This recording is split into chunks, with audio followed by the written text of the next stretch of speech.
फरीदाबाद गीता पाठशाला में 7-8-65 दूसरे पेज में बात चल रही थी कि कहते हैं लक्ष्मी नारायण भगवान भगवती थे। अच्छा, लक्ष्मी नारायण भी भगवान भगवती थे, तो बाकी पुनर्जन्म लेने वाले कौन है? क्योंकि भगवान तो अजन्मा कर्ता भोक्ता कहा जाता है, तो जन्म मरण के चक्र में आता नहीं है। और उस ज्योति बिंदु निराकार शिव का किसी से कोई हिसाब किताब कर्मों का भी लेन देन नहीं है जो कर्म बंधन में बंधे। तो पुनर्जन्म लेने वाले कौन कौन है ये किसी की बुद्धि में बैठता नहीं। राम सीता को भी भगवान भगवती कह देते हैं, शंकर पार्वती को भी भगवान भगवती कह देते हैं, फिर पुनर्जन्म लेने वाले कौन, ये किसकी बुद्धि में बैठा नहीं है। बाप बैठ समझाते हैं। जो भी हम बिंदु बिंदु आत्माओं का बाप है शिव ज्योति बिंदु, वही बैठ किसी शरीर में समझाता है। जैसे गीता में कहा है प्रवेश तुम, मैं प्रवेश करने योग्य हूँ। जैसे और अन्य आत्माएं प्रवेश कर जाती हैं किसी के शरीर में और अच्छा या बुरा पार्ट बजाती हैं, वैसे मैं भी किसी शरीर में प्रवेश करके पार्ट बजा सकता हूँ। तो बाप बैठ समझाते हैं, लक्ष्मी नारायण हो, राम सीता हो या शंकर पार्वती हो, उनको तो पुनर्जन्म लेना ही लेना है, क्योंकि वो देवताएं हैं। देवताएं जब अच्छे कर्म करते हैं तो देवता बनते हैं, और देवता की कोट से सुख भोगते भोगते जब नीचे गिरते हैं तो मनुष्य बन जाते हैं। नर अर्जुन और नारी लक्ष्मी, नारी द्रौपदी जैसी नर और नारी दोनों मिलकर के जब पुरुषार्थ करते हैं तो नर से नारायण और नारी से लक्ष्मी बन जाते हैं। तो ये तो पुनर्जन्म में आने वाली आत्माओं की बात है।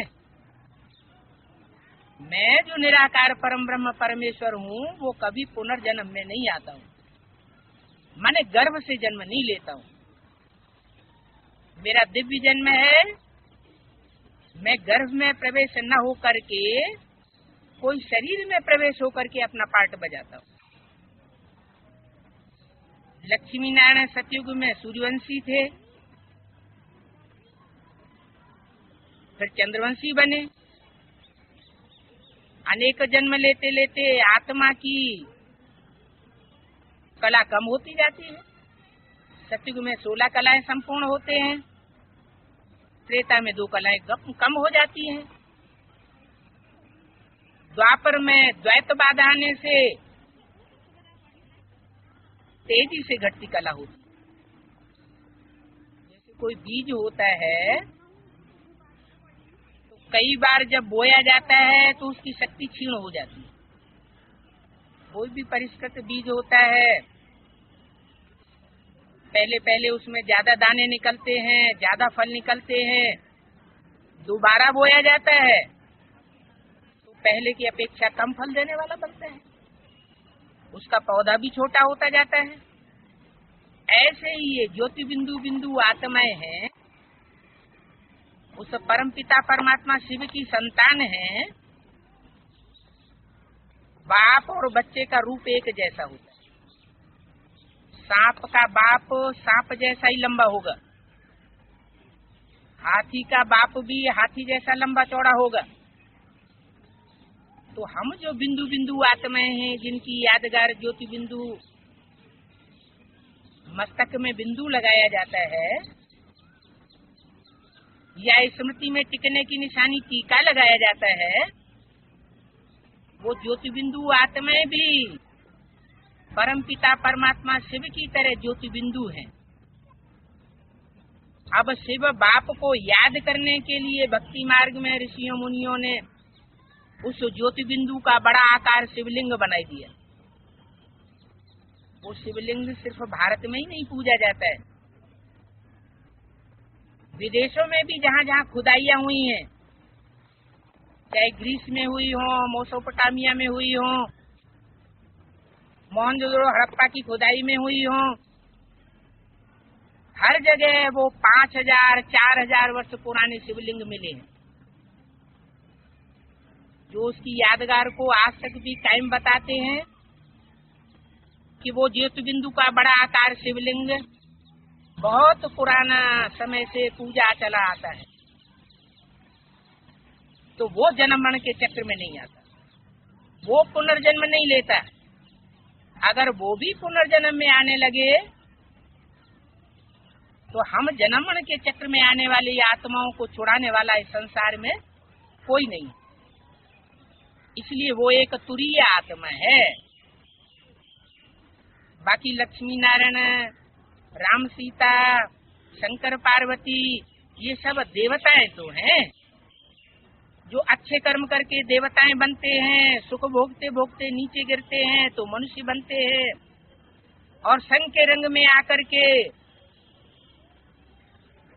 राक्षसों जैसे भी बन सकते हैं। मनुष्य अच्छे कर्म करता है तो नर से नारायण बनता है, बुरे काम करता है तो राक्षस बन जाता है। बाकी राक्षसों की कोई अलग से योनि नहीं होती है, देव योनि कहा जाता है। देव योनि का मतलब ही है जिसके अंदर दिव्यता भरी हुई हो, जो दूसरों को सुख देता हो, सुख लेने की इच्छा करने वाला न हो, इच्छा मात्र अविद्या की स्टेज वाला हो, वो नारायण जैसा कहा जाता है। हमारे मनुष्य जीवन का लक्ष्य परमात्मा देता है गीता में कि हाय अर्जुन, तू ऐसी करनी कर जिससे तू नर से नारायण बने, और नारी तू ऐसी करनी कर जिससे तू द्रौपदी नारी से लक्ष्मी बने। तो वास्तव में हम ही पहले सूर्यवंशी बनते हैं सतयुग में, त्रेता में चंद्रवंशी बने, द्वापर में वैश्यवंशी बने, और कलयुग में आकर के सब शूद्रवंशी हो जाते हैं। ये बात कोई परमात्मा आकर के नई नहीं बता रहा है, शास्त्रों में भी मनुष्य गुरुओं ने लिखा हुआ है। आज से 400-500 साल पहले तुलसीदास जी ने आकर के लिख दिया, भय वर्ण संकर सब है, सब जातियां वर्ण संकर हो गई, माने सब शूद्र हो गए। इस दुनिया में कोई ब्राह्मण देवता नहीं रहा। ब्राह्मणों को देवता कहा जाता है, ब्रह्मा की औलाद को ब्राह्मण कहा जाता है। जैसे विष्णु की औलाद को या विष्णु के फॉलोअर्स को वैष्णव कहते हैं, शिव की औलाद को, शिव के फॉलोअर्स को शैव कहते हैं, ब्रह्मा के फॉलोअर्स को ब्रह्म समाजी कहते हैं। तो ऐसे ही ब्रह्मा की औलाद जो ब्राह्मण कहे जाते हैं, तो बच्चे के अर्थ में एक मात्रा बढ़ जाती है, ब्रह्मा से ब्राह्मण, विष्णु से वैष्णव, शिव से शैव। तो यहाँ भी ऐसे ही है, ब्रह्मा मुखवंशावली जो होते हैं वो सिर्फ कलयुग के अंत में आकर के बनते हैं, जब ब्रह्मा के द्वारा सृष्टि रची जाती है। ये सृष्टि जब बहुत ही तमो प्रधान हो जाती है तो एक तरफ परमात्मा आकर के इस तामसी सृष्टि के विनाश के लिए हर हर बम बम का जो भारतीय नारा प्रसिद्ध है, शंकर की मूर्ति के द्वारा कार्य कराने के लिए सन्नद्ध हो जाता है, और दूसरी ओर ब्रह्मा के द्वारा नई सृष्टि रचने के लिए शूद्रों को ब्राह्मण बनाने का कार्य शुरू करता है। आज से 65-67 साल पहले एटॉमिक एनर्जी का भी नाम निशान नहीं था।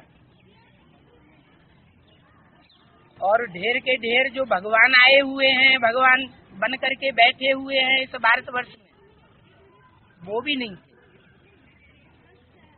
जब सच्चा हीरा आता है तो नकली हीरे भी बनाए जाते हैं। 67 साल पहले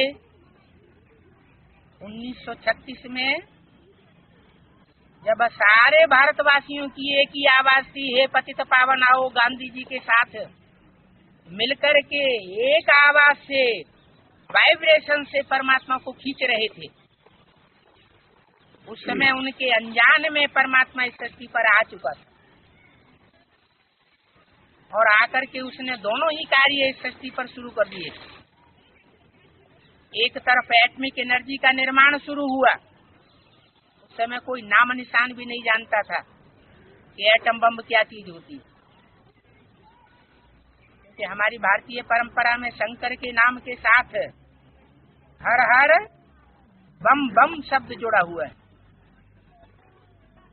तो बमों के द्वारा वो सारी अशांत सृष्टि को शांत कर देता है। वो कार्य भी शुरू हुआ और दूसरी तरफ ब्रह्मा के द्वारा प्रत्यक्ष रूप में स्थापना भी शुरू हुई सिंध हैदराबाद से, जिसका फाउंडेशन कलकत्ते में पड़ा, जहां आज भी इस षष्ठी वृक्ष की यादगार बनियन ट्री खड़ा हुआ है। षष्ठी वृक्ष के बारे में गीता में भी बोला हुआ है, अश्वत्थम आहोरव्ययम। ये षष्ठी एक उल्टा लटका हुआ झाड़ है, की यादगार है। वो झाड़ वहां गंगा सागर के किनारे दिखाया हुआ है, जिसका मेन थुर और मुख्य जड़ वो लोप हो चुकी है, देवी देवता सनातन धर्म, जहाँ सारी सृष्टि वसुधैव कुटुम्बकम का प्रैक्टिकल रूप। दुनिया में एक ही राजा होता था, एक ही राज्य होता था, एक ही धर्म होता था और एक ही दैवी परिवार था। द्वापर युग से द्वैत फैलाने वाले जो दूसरे दूसरे धर्म पिताएं आए, आज से 2500 वर्ष पूर्व, जैसे इब्राहिम के द्वारा इस्लाम धर्म स्थापन हुआ, बुद्ध के द्वारा बौद्ध धर्म स्थापन हुआ, 2000 साल पहले क्राइस्ट के द्वारा क्रिश्चियन धर्म स्थापन हुआ, और जो सनातन धर्म की मर्यादाएं थी वो तोड़ दी गई द्वैतवाद के आने से। तो दुनिया में दो धर्म, दो में से 4 धर्म, दो राज्य, 4 राज्य, वो राज्यों की संख्या भी बढ़ती चली गई, धर्मों की संख्या भी बढ़ती चली गई, मतांतर की भी संख्या बढ़ती चली गई और कुल भी अनेक हो गए। जब अनेकता बढ़ती है तो अशांति आती है, और अशांति के बढ़ते बढ़ते कलह कलेश का युग आ गया। जब इस सृष्टि में सभी धर्म पिताएं आकर के अपना अपना करिश्मा दिखा करके चले जाते हैं और ये दुनिया चरित्र के आधार पर नीचे गिरती चली जाती है, दैवी चरित्र बिगड़ करके आसुरी राक्षसी चरित्र बनते जाते हैं मनुष्यों, और कोई को आशा नहीं रहती कि ये सृष्टि अब सुधर सकती है। सब निराश हो जाते हैं।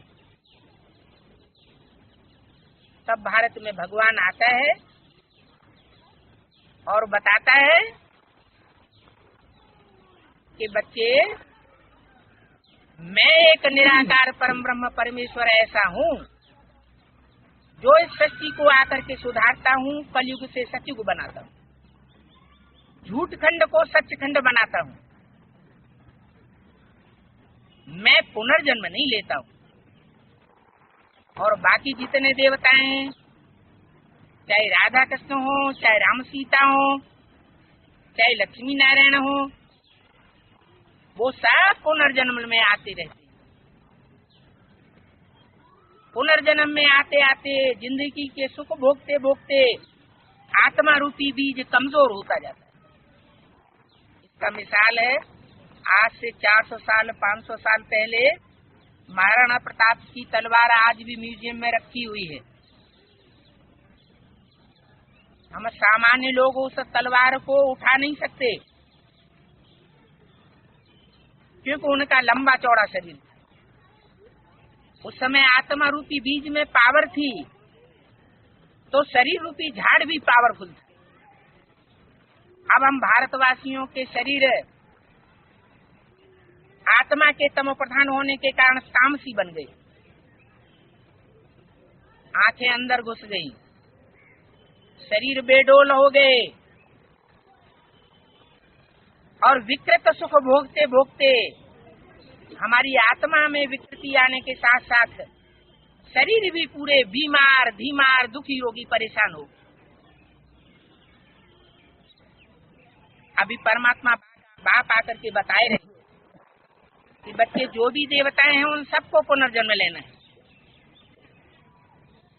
पुनर्जन्म लेते लेते जब नीचे गिर जाते हैं, फिर हम सो शूद्र सो ब्राह्मण बनते हैं, ब्राह्मण सो सुधर करके फिर देवता बनेंगे। अभी परमपिता परमात्मा ने ब्रह्मा को एडाप्ट करके ब्राह्मण बनाया। भक्ति मार्ग को शास्त्रों की पढ़ाई पढ़ाने वाले मनुष्य गुरु तो ये समझते हैं कि ब्रह्मा ने मुंह से कोई आवाज निकाली होगी, हुआ किया होगा और ब्राह्मण मुख में से निकल पड़े। इसलिए शास्त्रों में लिख दिया कि ब्रह्मा के मुख से ब्राह्मण निकले, षष्ठी का विराट पुरुष है उसके मुख से ब्राह्मण निकले, भुजाओं से क्षत्रिय निकले, जंघाओं से वैश्य निकले और पांव से शूद्र निकले। अब ये तो अंधश्रद्धा की बात हो गई, वास्तव में इसका गुह्यार्थ है। मनुष्य सृष्टि या मनुष्य रूपी जो विराट स्वरूप है वो 4 भागों में बटा हुआ है। इसको सतयुग, त्रेता, द्वापर और कलयुग कहते हैं।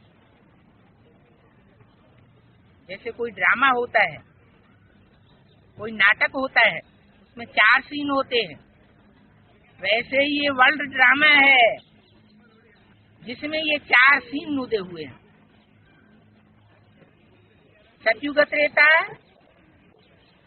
उड़ती कला है, उठती कला है, सुख का युग है। और द्वापर कलयुग गिरती कला है, दुख का युग है। ये रात से दिन और दिन से रात, ब्रह्मा की रात और ब्रह्मा का दिन शास्त्रों में गाया हुआ है। 2500 वर्ष हम मनुष्य आत्माएं कोई ठोकर नहीं खाती, और 2500 वर्ष द्वैतवाद आने के कारण, मनुष्य गुरुओं के चक्र में फंसने के कारण कोई मंदिरों में भटकता है, कोई मस्जिदों में भटकता है, कोई गुरुद्वारों में भटकता है, ठोकरें ही ठोकरें खाते रहते। सत्य तो एक परमात्मा ही है। परम पिता परमात्मा शिव के सिवाय इस दुनिया में कोई सत्य नहीं। सब संकल्पों से, कर्म से, वचन से अपने जीवन को झूठ साबित कर देते। अब परमात्मा बाप आकर के हमको सत्य खाना, सत्य पहनना, सत्य बोलना और सत्य कर्म करना सिखाए रहा है। वो ब्रह्मा के तन में आकर के बोलता है। उसको मुख चाहिए, उसको अपना मुख नहीं है, उसको अपने कान नहीं है। इसलिए शास्त्रकारों ने कह दिया, बिनु पग चले सुने बिनु काना, कर बिनु कर्म करे विधि नाना, आनन रहित सकल रस भोगी। लेकिन जब उनसे पूछा जाए कैसे, कैसे सकल रस भोगी, कैसे बिना आंखों के देखता है, तो कहते हैं वो तो भगवान कुछ भी कर सकता है। नहीं, भगवान आकर के अंधश्रद्धा नहीं सिखाता, वो तो सीधा सा हल दे रहा है कि जैसे भूत प्रेत आत्माएं प्रवेश कर जाती हैं, मैं भी प्रवेश करता हूँ। मैं प्रवेश करके कोई मनुष्य तन में ज्ञान सुनाने का काम करता हूँ। मेरा और कोई पार्ट नहीं है। तुम्हारा आत्माओं के साथ हिसाब किताब है, मेरे साथ तुम्हारा कोई ऐसा हिसाब किताब नहीं जो मैं जन्म मरण के चक्र में आऊं और 84 के चक्र में फंसू। कोई पूछे कैसे तुम ब्राह्मण से देवता बने, कैसे तुम देवता से शूद्र बने, तो तुम बता सकते हो। बोलो, ब्रह्मा मुख से परमपिता परमात्मा ने हमको ब्राह्मण बनाया है। ब्रह्मा की औलाद ब्राह्मण कहे जाते हैं। ब्रह्मा का दूसरा नाम शास्त्रों में मनु बताया है। मनु माने मनन चिंतन मंथन करने वाला। एक होते हैं जानवर और एक होते हैं मनु की औलाद मनुष्य। जानवरों को जब आवेग आता है तो वो कोई मनन चिंतन मंथन नहीं करते। आवेग आया और जो कुछ करना है, काम क्रोध लोभ मोह अहंकार, वो अपना पूरा कर लेते हैं। उनको जानवर कहा जाता है। और मनुष्य मननात् मनुष्य कहा जाता है।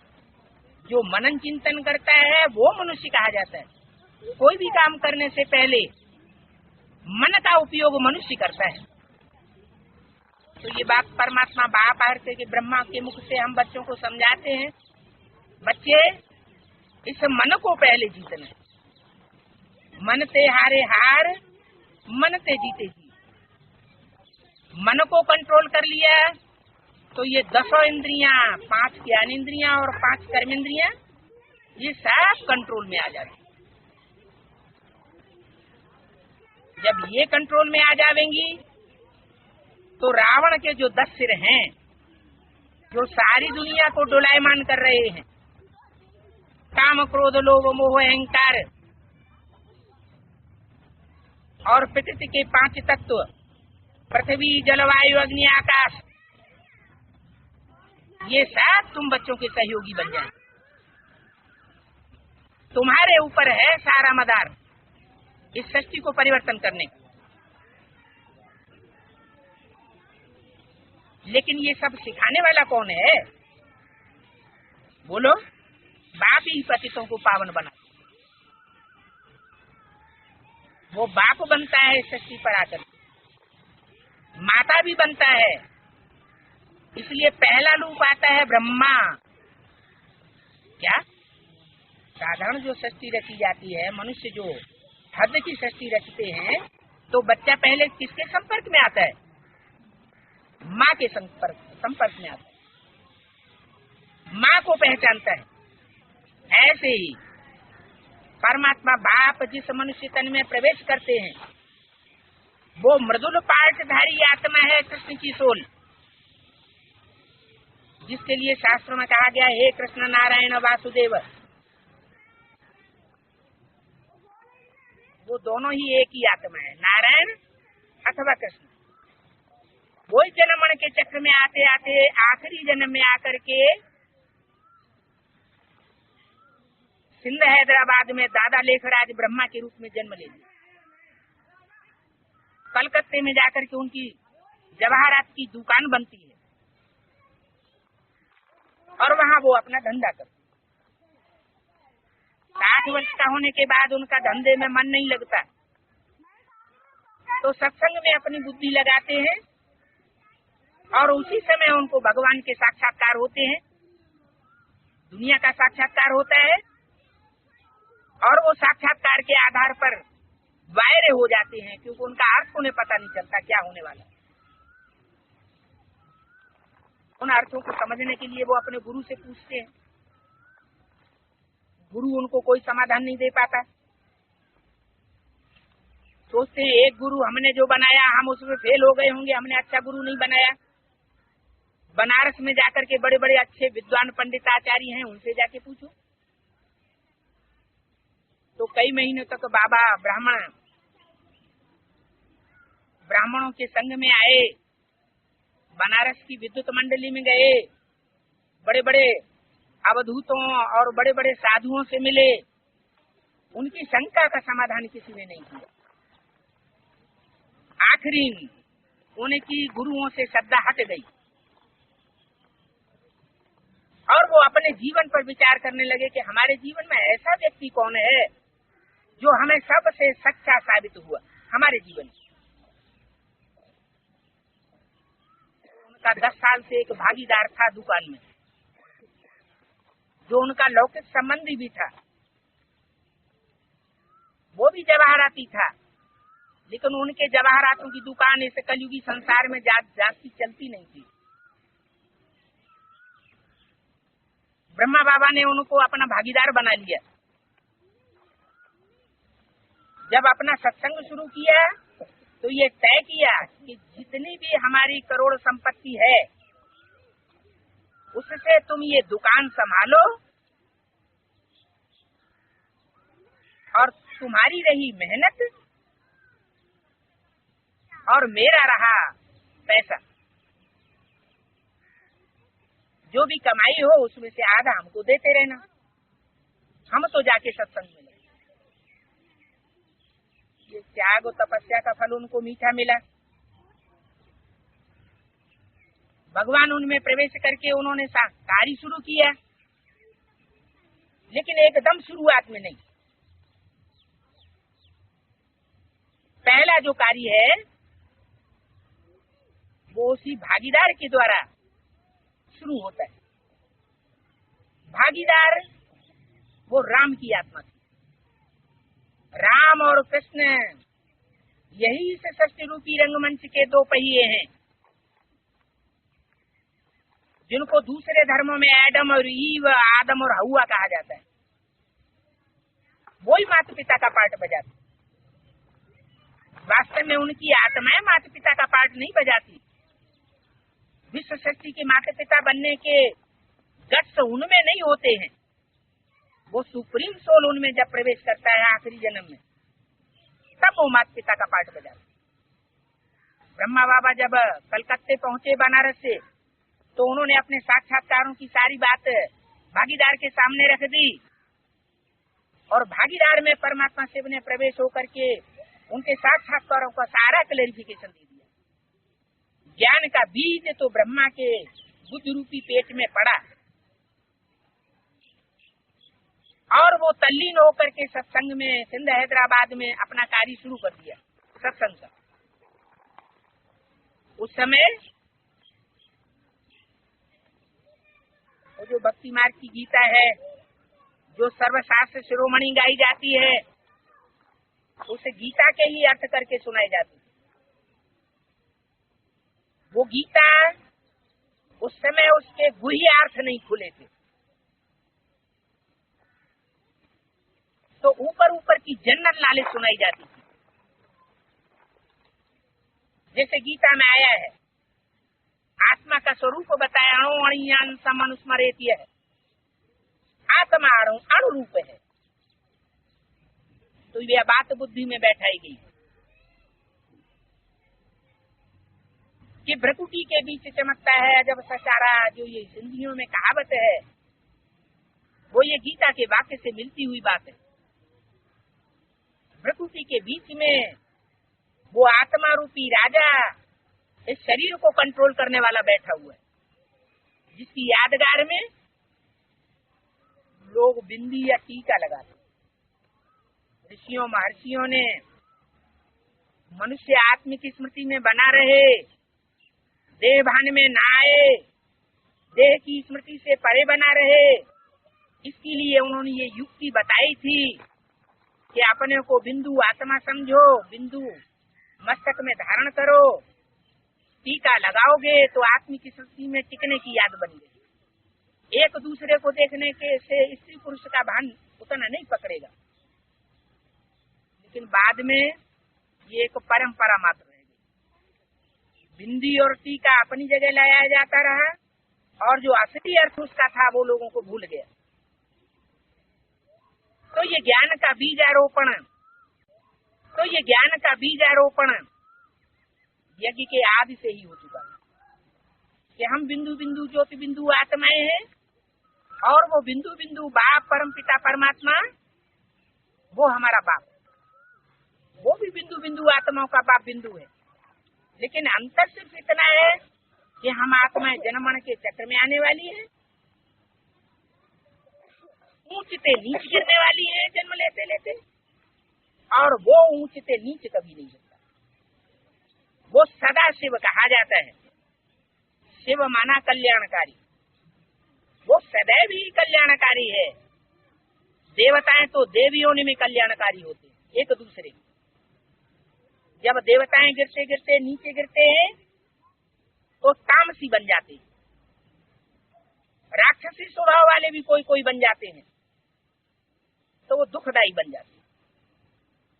तो मनुष्य आत्माएं जन्म के चक्र में आकर के नीचे भी गिरती है। सुप्रीम सोल परमात्मा शिव कभी नीचे नहीं गिरता। वो मनुष्य तन में प्रवेश करके भी सब प्रकार के मनुष्यों के, जो साधारण मनुष्यों के कर्म होते हैं, वो कर्म करते हुए भी कर्मेंद्रियों को कंट्रोल करके रहता है। वो किसी को दुख नहीं दे सकता। उसकी हर प्रकार की वाचा, उसकी हर प्रकार के कर्म साधारण मनुष्यों को साधारण देखने में आवेंगे। लेकिन जो अनेक जन्मों की ज्ञानी तू आत्माएं रही होंगी, ज्ञान में विचरण करने वाली रही होंगी, वो उस बात की गहराई को जल्दी समझ जाती। समझाने वालों के ऊपर भी होता है, और जो होता है वो पूर्व जन्मों के हिसाब किताब से ही होता है। पूर्व जन्मों का हिसाब किताब हर मनुष्य आत्मा के जीवन में बहुत महत्व रखता है। जब वो हिसाब किताब एक दूसरे से मिलते हैं तो ज्योति से ज्योति जग जाती है। इसकी यादगार दीपावली मनाई जाती है। पहले यमराज का एक बड़ा दीपक जलाया जाता है। धर्मराज कहो, यमराज कहो, धर्म का जो राजा है, जिसको शास्त्रों में क्या नाम दे दिया, युद्ध स्थिर, धर्मराज युधिष्ठिर कहते हैं। वो आत्मा पहले जगती है, और जग करके दूसरी जो नंबरवार पुरुषार्थी आत्माएं हैं, उन आत्माओं की ज्योति को जगाती है। इसलिए पहले वो यमराज का दीपक जलाते हैं, और बाद में दूसरे दीपकों को जलाया जाता है। उनमें भी पहले थाली में 8 दीपक रखते हैं, जो अष्ट देवों की यादगार है। हमारे भारत में कोई भी अनुष्ठान होगा तो नवग्रहों का पूजन किया जाता है। उनमें एक है परमात्मा ज्ञान सूर्य स्वयं, और वो अष्ट देवात्माएं जो नवग्रहों के रूप में आज भी पूजी जाती हैं। जरूर उन्होंने इतना पवित्रता का व्रत धारण किया है जिसके आधार पर उनकी पूजा होती है। तो वो देवात्माएं सारे संसार की ज्योति जगाती, निमित्त बनती। तो तुमसे कोई पूछे कि तुम कैसे ब्राह्मण बने हो, बोलो ब्रह्मा मुख से परमपिता परमात्मा ने हमको बनाया है। वो बाप ही है जो पतितों को पावन बनाते हैं। अभी हम प्रतिज्ञा करते हैं पवित्रता की। क्या पतितों को पावन तो बनाते हैं, लेकिन एक शर्त रख देते हैं। क्या शर्त है? कौन सी शर्त रख देते हैं? कोई प्रतिज्ञा पत्र लिखाया जाता है, कोई निश्चय पत्र लिखाया जाता है। क्या लिखाया जाता है उसमें? है वही गीता का वचन गीता में जो भगवान ने अर्जुन से कहा है, अर्जुन ये काम और क्रोध तेरे महाशत्रु है, तू इनको त्याग दे। तो आजीवन जो ब्रह्मचर्य व्रत है वो आजीवन पवित्रता का व्रत धारण करना परमात्मा सिखाता है, और वो सन्यासियों जैसी पवित्रता नहीं सिखाता है कि घर घर से छोड़ करके जंगल में चले जाओ। वो बाल बच्चों को, पत्नी बीवी बाल बच्चों को अनाथ बनाना नहीं सिखाता है। वो तो सिखाता है कर्मेंद्रियां हैं तो कर्मेंद्रियों से कर्म भी करना है, लेकिन ऐसा कर्म करना है जिससे कोई को किसी प्रकार का दुख महसूस न हो। अगर कर्मेंद्रियों से किसी को दुख दिया तो उसको अपवित्रता कहना है। अपवित्रता जब तक जीवन में है तब तक देव योनि में नहीं पहुंच सकते। वाचा की अपवित्रता हो, दृष्टि की अपवित्रता हो, कर्मेंद्रियों की अपवित्रता हो, वो अपवित्रता ही मनुष्य जीवन की सबसे बड़ी दुश्मन है। इसलिए 5 विकारों में ये काम विकार सब विकारों का दुश्मन सबसे बड़ा डकैत है, जो मनुष्यों के जीवन को बिगाड़ने वाला है। भगवान बाप जब आते हैं तो इस काम विकार के ऊपर जीत पहना सिखलाते। उन जीत पाने वालों में जो सबसे आगे मनुष्य आत्मा जाती है उसका नाम है राम। उसका नाम रखा है राम, जिसका अर्थ होता है रम्यते योगिनो यस्मिनेति राम। जिस राम में परमात्मा प्रवेश करके संसार में राम बाप के रूप में प्रत्यक्ष होता है, संसार में वो शंकर के नाम रूप से भी प्रत्यक्ष होता है। इसलिए शास्त्रों में कहा गया है, और एक गुप्त मत सबे कहो कर जोर, शंकर भजन बिना नर भगत की पावे मोर।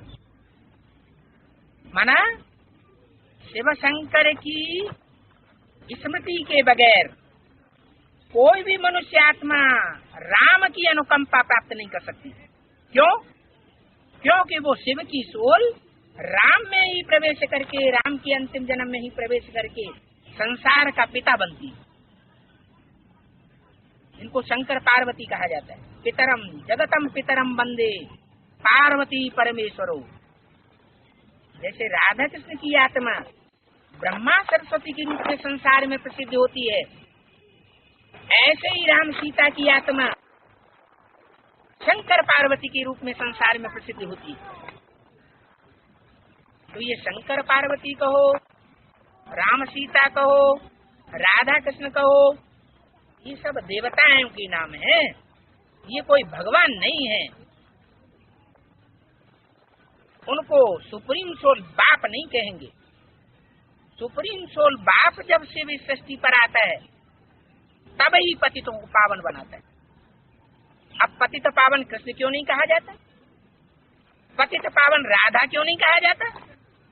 पतित पावन सीताराम का ही नाम पहले क्यों लिया जाता है? जरूर उन्होंने प्रवृत्ति मार्ग में रह करके ऐसा कोई कर्म किया है जिससे कर्मेंद्रियों पर जीत पाई है, और कर्मेंद्रियों पर जीत पाने के कारण उनका आज तक भी ये गायन चला आ रहा है, पतित पावन सीताराम। हालांकि राम सीता की आत्माएं या राधा कृष्ण की आत्माएं अगर पतितों को पावन बनाने वाली होती तो इससे पूर्व के जन्मों में भी पतितों को पावन बना लिया होता। उस सुप्रीम सोल के आगे वो राम कृष्ण की आत्माएं भी भट्टनाट्य पहनी है। वो सुप्रीम सोल जब इस सृष्टि पर आता है तब रामकृष्ण जैसी आत्माओं को भी ऊंचा उठाता है। तो बाप पहले पहले प्रतिज्ञा कराते हैं पवित्रता की। यहाँ कोई ऐसा है जिसने ये प्रतिज्ञा पत्र ने लिखा हो? इस सभा में कोई ऐसा तो नहीं बैठा हुआ है जिसने प्रतिज्ञा पत्र ने लिखा हो। तो आपने अभी पढ़ाई नहीं पढ़ी होगी पूरी। पढ़ाई पढ़ेंगे तो लिखेंगे। आपका तो वीआईपी लिस्ट में नाम आ गया। बाबा जिनको बहुत ज्यादा महत्व देते हैं वो हैं कन्याओं का जीवन, क्योंकि भारतीय परंपरा में कन्याओं की बहुत पूजा होती है, सन्यासी भी जाकर के कन्याओं के पैर छूते हैं। तो कन्या का जीवन जो है वो भारतीय परंपरा में ऊंचा माना जाता है। माँ बाप जो हैं कन्याओं का पद पूजन करते हैं, नहीं तो बच्चे जो हैं वो माँ बाप के पांव छूते हैं। लेकिन भारतीय परंपरा ऐसी है, कन्याओं का इतना मान दिया हुआ है, तो कन्याएं इतना श्रेष्ठ जीवन बिताने के कारण उनको जो जन्म देने वाली आत्माएं हैं वो भी कोई निराली और विशेष आत्माएं होंगी। क्या अगर राम की आत्मा को इस आखिरी 84वें जन्म में जन्म देने वाला कोई व्यक्तित्व है, कृष्ण की आत्मा को इस आखिरी जन्म में जन्म देने वाला कोई व्यक्तित्व है, शारीरिक जन्म, तो कोई साधारण आत्मा तो नहीं होगी। साधारण होगी नहीं होगी, जरूर विशेष आत्मा होगी। तो इसलिए परमात्मा बाप आकर के कहते हैं, बच्चे मैं विशेष आत्माओं को चुन रहा हूं।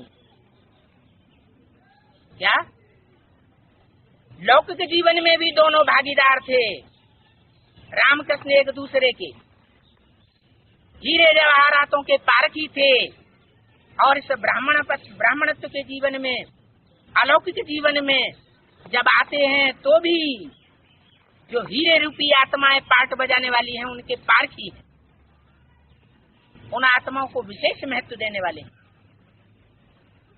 आगे पीछे तो होता रहता है, उसके लिए बाप ने बताया है कि लास्ट में आने वाले भी फास्ट जा सकते हैं।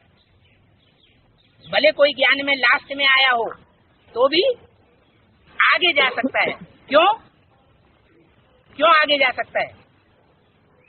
गीता में लिखा हुआ है, शास्त्रों में भी लिखा हुआ है कि ब्राह्मणत्व का जो जन्म एक बार ले लेता है वो जन्म कभी व्यर्थ नहीं जाता।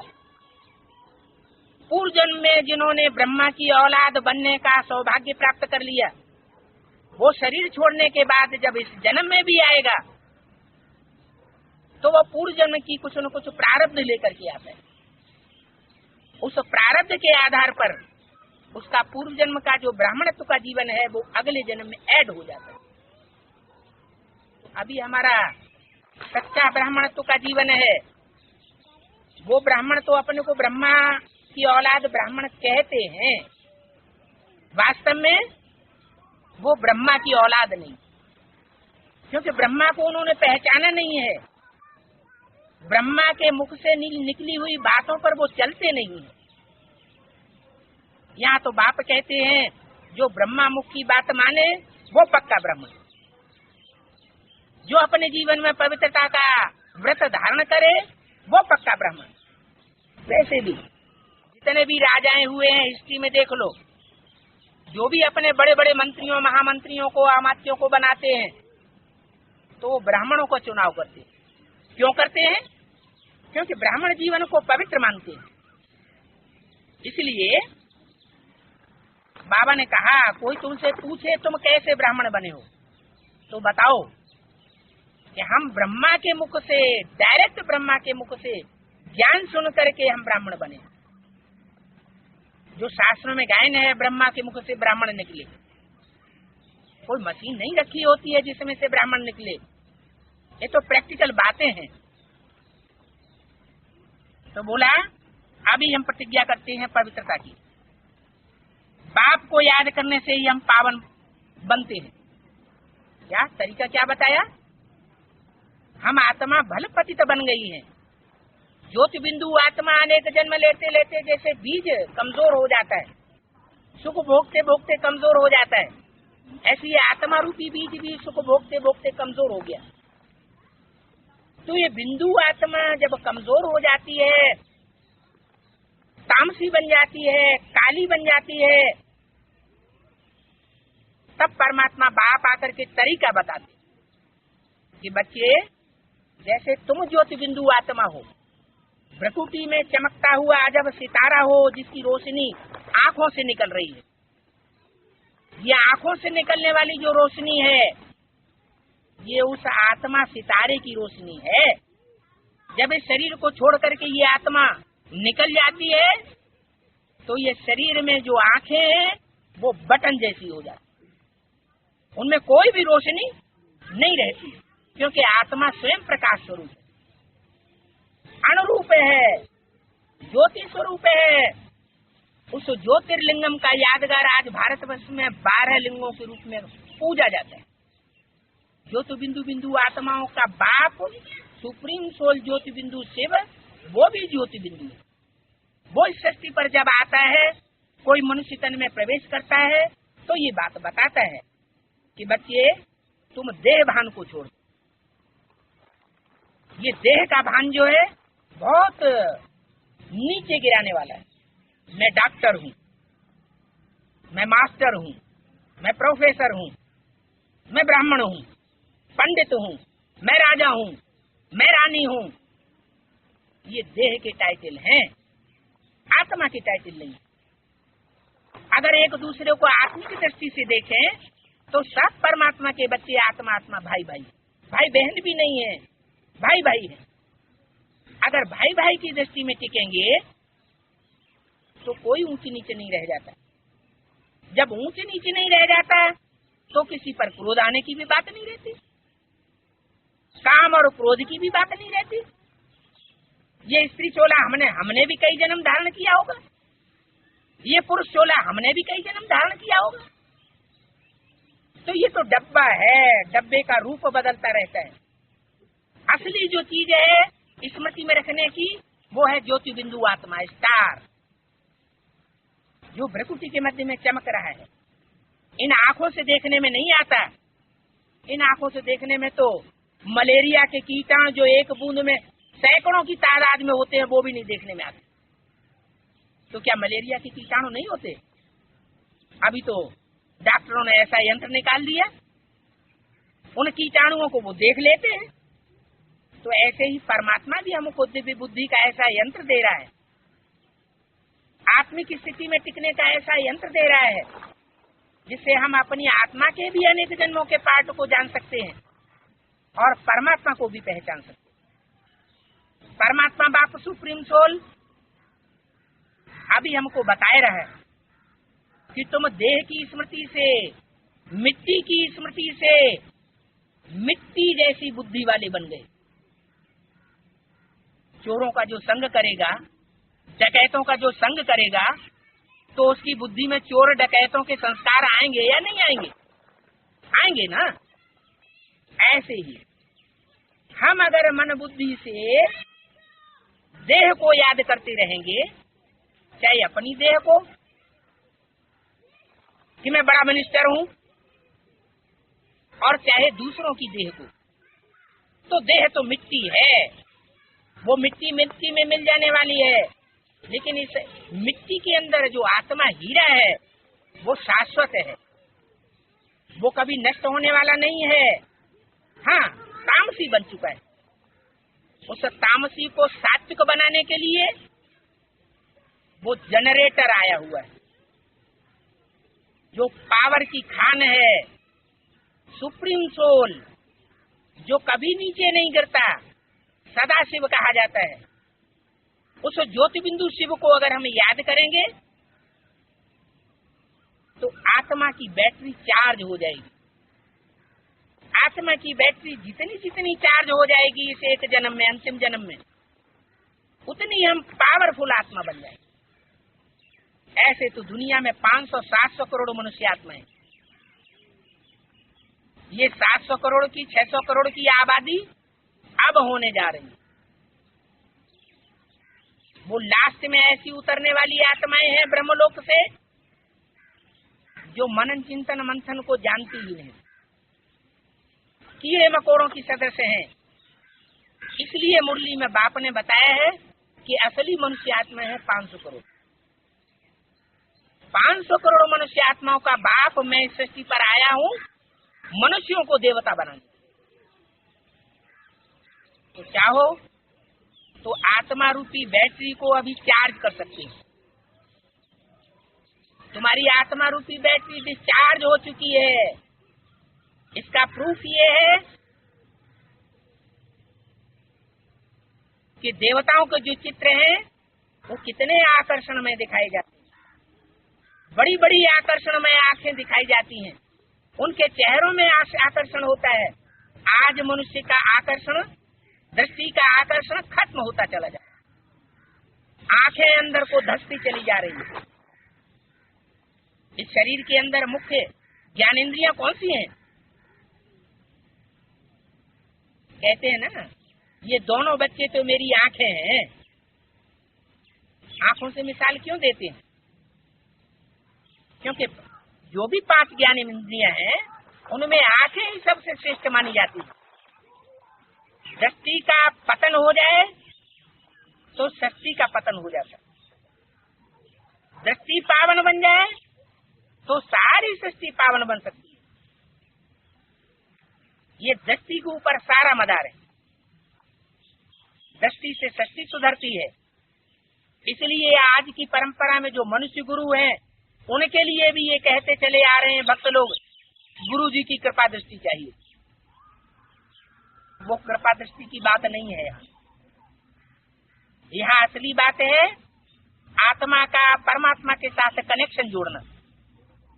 ये स्मृति रूपी धागे के द्वारा स्मृति ये कनेक्शन जोड़ा जाता है। जैसे कोई बैटरी जब चार्ज की जाती है तो वो तार नेगेटिव और पॉजिटिव बड़ी बैटरी के साथ जोड़ा जाता है, या जनरेटर के साथ जोड़ा जाता है तो बैटरी चार्ज होती है। तो ऐसे ही हमारी आत्मा रूपी बैटरी है, इसे परमात्मा अभी चार्ज करने के लिए आया हुआ है। डिस्चार्ज बैटरी जब चार्ज हो जाएगी तो नंबरवार आत्माएं इस सृष्टि पर प्रसिद्ध होंगी। पहले अष्टदेव प्रसिद्ध होंगे, जो नव ग्रहों के रूप में जो भी कोई अनुष्ठान होता है भारतीय परंपरा में पूजे जाते, भगवान के साथ उनकी भी पूजा होती है। उसके बाद 108 श्रेष्ठ आत्माएं, वैजंती माला कही जाती है, जिन्होंने अंत में विकारों के ऊपर पूरी विजय प्राप्त कर ली, वो भी फर्स्ट क्लास आत्माएं।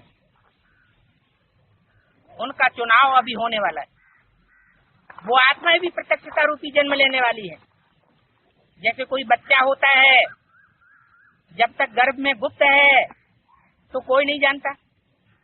बच्चा जब गर्भ से बाहर आता है, प्रत्यक्ष होता है, तो पहले घर वालों को, फिर गांव वालों को, चारों तरफ उसकी शोहरत होती जाती है। तो ऐसे ही ये दिव्य जन्म आत्मा लेती है तो संसार में वो आत्मा प्रत्यक्ष होना शुरू, चाहे वो राम की आत्मा हो, चाहे कृष्ण की आत्मा हो, चाहे सीता की आत्मा हो, चाहे राधा की आत्मा हो, पार्वती की आत्मा। अभी 500 करोड़ मनुष्य आत्मा इस सृष्टि पर अपने स्वरूप को पहचानने वाली हैं। ये सत्य रूपी रंगमंच है। इस रंगमंच पर कोई भी पार्टधारी अपने पार्ट को अगर न जाने तो परमात्मा बाप कहते हैं वो बेवकूफ एक्टर है, जो अपने पार्ट को ही नहीं जानता। अभी बाप हम बेवकूफ एक्टर्स को आकर के बुद्धिमान बनाए रहे, ऐसा बुद्धिमान बनाए रहे हैं जो हर आत्मा ज्योति बिंदु अपने स्वरूप में टिकने के बाद अपने 84 जन्मों को भी जान सके। अगर कम जन्मों को जाना है तो कम जन्म लेने वाली होगी। अगर पूरे 84 को चक्र को जान लिया तो मनुष्य से देव पद पाने वाली। अभी का ये जो टाइम है, कौन सा टाइम? एटम बम फटने से पहले का टाइम। आज से 50-60 साल पहले लोगों को बुद्धि में एटम बम क्या चीज होती है ये किसी को पता ही नहीं था। मनुष्य रूप में भगवान भी सृष्टि पर आते हैं कलयुगी दुनिया में, ये किसी को पता ही नहीं था। अभी जहाँ जाओ वहाँ भगवान, कितने भगवान निकले हुए हैं भारतवर्ष में। उन ढेर के ढेर भगवानों के बीच कोई हीरा भी छुपा हुआ है, जिसके लिए गीता में कह दिया है मूढ़मती मनुष्य मेरे को नहीं पहचान पाते, क्योंकि मैं साधारण तन में आता हूँ। परमात्मा बाप जब आते हैं तो कोई चमत्कार नहीं करते, प्रकृति के कोई भी नियमों को नहीं तोड़ते। वो सारे काम सहज सहज ऐसे ही करते हैं जैसे कोई सामान्य मनुष्य करता है। इसलिए उस सुप्रीम सोल को इन आंखों से नहीं पहचाना जा सकता। ये आंखें विनाशी है और सुप्रीम सोल और आत्मा अविनाशी है। किसी आत्मा के पार्ट को हम नहीं पहचान सकते इन आंखों से देख करके। ये परमात्मा बाप आकर के हमको तीसरा नेत्र देता है। वो त्रिनेत्री आकर के बनता है, वो तीसरा ज्ञान का नेत्र देता है, जिस ज्ञान नेत्र से हम अपने आत्मा के अनेक जन्मों को भी पहचानते हैं और परमात्मा बाप के उस साधारण स्वरूप में उस विशेष सूर्या पार्ट बजाने वाले सुप्रीम सोल को भी पहचान लेते। वो कुछ विशेष मूर्तियों के द्वारा पार्ट बजाता है, उन त्रिमूर्तियों को भी पहचान लेते। कौन ब्रह्मा है, कौन विष्णु है, कौन शंकर है, ये पूरा अच्छी रीति समझ में आ जाता है। प्रूफ सहित समझ में आना चाहिए।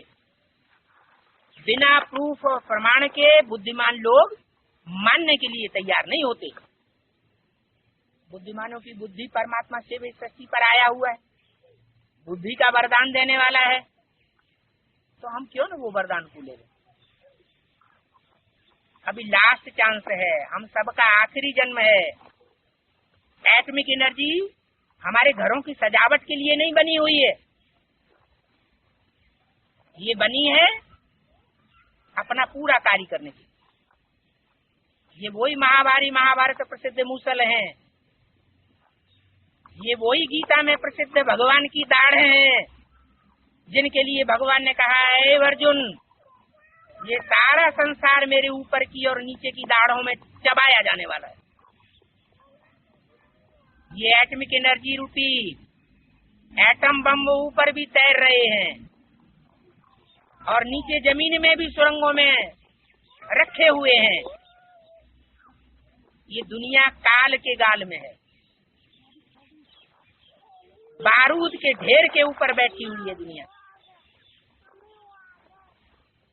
लेकिन ये सब क्यों सामान्य रूप से संसार में चल रहा है?